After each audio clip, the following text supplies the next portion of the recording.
Hi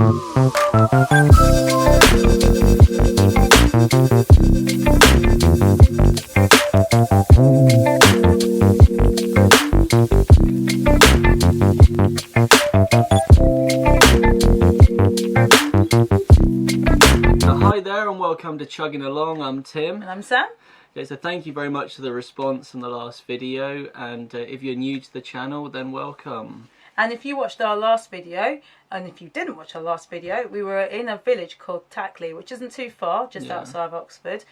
We basically took, I think it was Sunday evening, we took about a few hours just cruising down from there to where we are now, which is Thrupp. It's a hamlet, which is the first hamlet I think we've been in. I'm not too sure. Well, I don't know. Yeah, do you even know what a hamlet is? I think it has something to do with churches, but I don't really know. Incorrect. A hamlet is actually just a village that Shakespeare wrote in. Ah, right, okay. No, I'm joking. I don't actually know what it is. Please leave comments below if you know what a hamlet is. Enlighten us. Enlighten us, we have no idea. And we've been in Thrupp now for about 4 days, enjoying it so far. It's great because we've got 7-day mooring, which is perfect for us because it gives us more time to focus on things we need to get done and to make a video for you guys. So in between Tackley and Thrupp, it's not a long distance at all, but it was quite interesting when we did do that journey because for the first time we went on a river, didn't we? So yeah. So there was one part of the Oxford Canal where it joins up with the River Cherwell. That's the river back there. That's the canal. And it was slightly different. Obviously it was really wide, it had a bit of a flow to it. It was the first time that we were going past people swimming. There was people swimming in there, and yeah, it was quite windy when we were doing it, so there was all sorts of stuff going on. They're trying to avoid the swimmers whilst in a narrowboat. Yeah, so no, it was an interesting experience, but it's a sign of things to come before we go on the River Thames. Absolutely. So good practice for us. that was good practice. God, it's so wide. Oh my god, it's unreal. This is really rivery. Yeah. So whilst we've been cruising, one of the questions that me and Tim get asked by people at the lock gates, once they know that we live on board the boat, is what do you do for work? What do you do for jobs? Yeah, we don't look like retirees just yet, no, do we? No, so yeah, we do. Young. Yeah, we do work. Still working. Still working.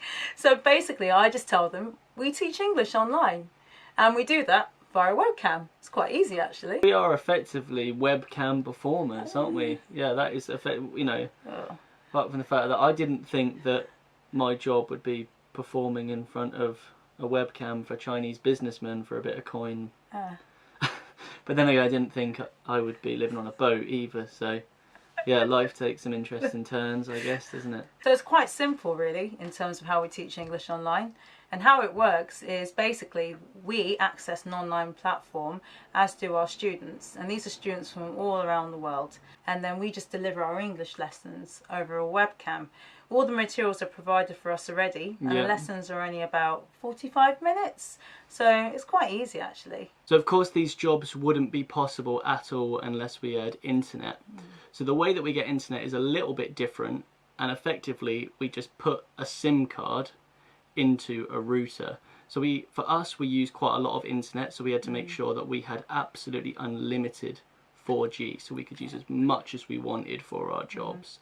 And with that we found that EE offered that deal, and also luckily they also have the best coverage, particularly in rural areas, which is quite important for us on the canals. After you've taken those steps, you know, we effectively have internet. So then you can go onto your laptop, click to see where the local Wi-Fi is, and you'll see that the router pops up, and you whack in your password just like anything else and off you go.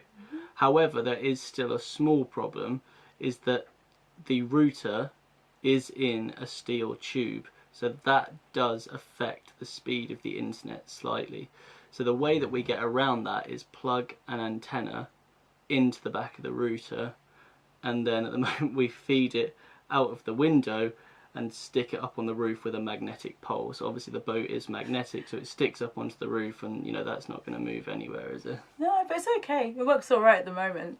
We managed to get a good signal, so we're quite happy with that. Yeah. So for those of you who actually watched our houseboat tour, you will remember that one of the reasons why we chose Marielle was that because she offered 2 separate workstation spaces for both me and Tim. So Tim's space is in the bedroom. He has a little desk which is at the end of the bed, and it's enough space for him to do his work there, and then I can do my work in the lounge area. So that was really good for us. It was a massive bonus that we got with Marielle. So the layout really works for us. So it's been a couple of months now since we've actually been living on the Narrowboat and working on it as well, and we decided to make a list of good points and bad points just to sort of work out how it's working for us so far.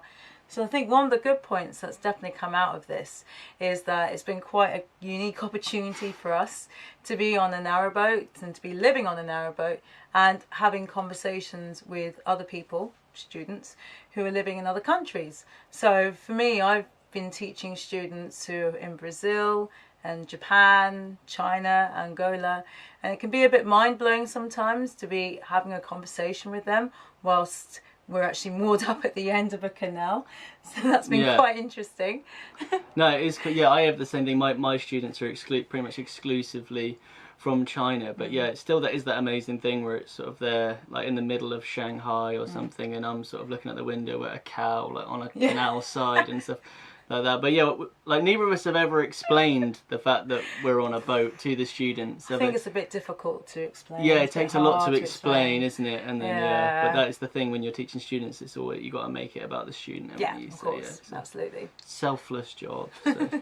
Another good thing about teaching on this boat, and even though it's just a small thing, it's just that in between the area where we teach, there's 2 doors. So we shut those with our headsets on as well. We can't hear each other speak at all, like, you know, even in this small space, like it still does work pretty well, doesn't it? Yeah, it works really well. Yeah, happy with it.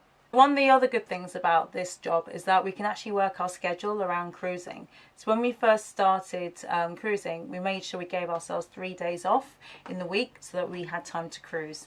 And then the remaining 4 days of the week are then dedicated to work. We can change this if we want to, but right now this works out really well for us because we're still finding our feet. It does mean that we're sort of averaging about 15 hours of work a week, but that's fine. We can increase it. Part-timers. We can increase it if we want to, but for right now, this is quite good. And I'd say each we earn about £450 to £500 a month. That's about right, isn't it? Which is all right for us at the moment. Now time for the bad points. Unfortunately, this boat rocks. It does rock, but it rocks. So when other boats go by, on the canal, they leave waves, and those waves can knock against our boat mid-lesson. So the problem we get is that our webcams start shaking, and it looks like we're having an earthquake during the lessons, and I'm sure our students think we're having an earthquake. I've had about 6 earthquakes in one lesson before, I think. So that's a bit of a downside, but part of boat life, I guess. So another bad point about teaching on the boat batteries can be a little bit low in the morning. So we have to absolutely make sure that our laptops are 100% charged. And even then, when we're teaching, we have to have the screen brightness on 0% and be on power save mode. And then we can probably do about 3 classes. Do you reckon? Do about 3 hours maybe of teaching? 4 at a push. Yeah, so maybe 3 or 4 hours of teaching. And that will be until then. So you sort of get a bit later on in the day when maybe we can get a bit of solar energy, or we can turn on the engine, because you can't turn on the engine very early in the morning, because that's the canal rules, because you don't want to disturb people. So sometimes we're still working it out, aren't we? But sometimes I've sort of been in between lessons, sort of turning on the engine, sort of charging up the battery. Worried out, like you know, I've definitely had my battery run out mid-class before. So you learn the hard way, and it's something like electricity on the boat in general is a juggling act, and particularly with these jobs, doing it really early in the morning is also a bit of a juggling, but something we're getting used to, isn't it? Absolutely. So. Another downside, although not so much for me, but can happen, is that hours are not guaranteed. So it's basically you get paid if you work. So I know for me, I've had some classes that I've cancelled last minute, and I don't get paid for those classes.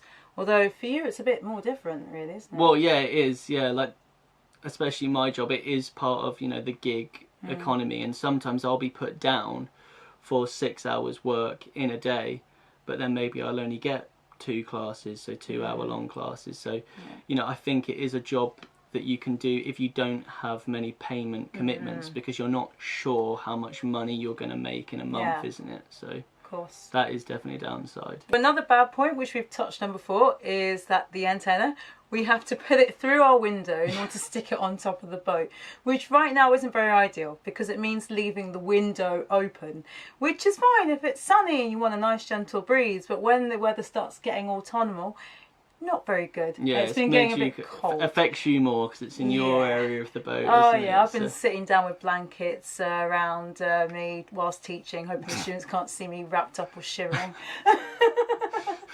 And you actually have to wear your t-shirt over your jumper sometimes. Oh yeah, yeah. I have to wear my so my comes a bit more strict. I have to wear a red polo shirt, but I've had a jumper underneath a red polo shirt before, so I'm teaching. The stuff we do for our students, if they knew this.